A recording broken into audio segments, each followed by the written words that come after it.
Samantala, ang pagiging bukas ng pamahalaan ukol sa datos ng paggastos at ilang usapin tungkol sa budget, tinutukan din sa APEC workshop.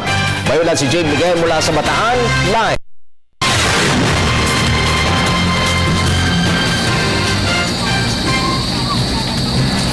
Yes, Ralph, pagiging bukas ng gobyerno sa datos ukol sa pananalapi at ilang pang-issue ng budget ang tinutukan ngayon dito sa APEC Workshop on Fiscal Management dito sa Bagac, Bataan.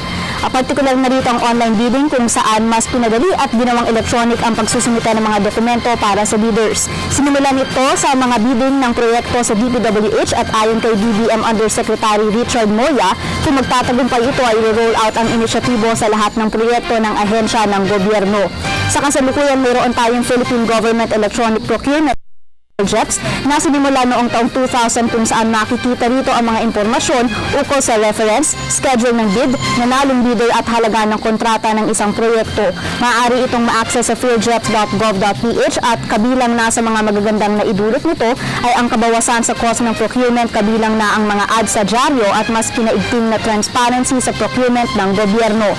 Ayon kay Roger Van Den Brink ng World Bank, mahalaga ang pagiging transparent ng isang bansa dahil tanda ito ng pag-unlad. Kabilang ang Estados Unidos at United Kingdom sa mga bansang nangunguna sa Open Data Initiative. Ngunit ayon naman kay Moya, bagamat mahalaga ang pagiging transparent, hindi lamang ito ang susi sa pag-unlad ng ekonomiya ng isang bansa. Mahalaga din anya rito ang partisipasyon ng publiko at ang pagpapaintindi sa kanila kung saan napupunta ang budget ng gobyerno at kung naabot ba sila ng mga proyektong ito.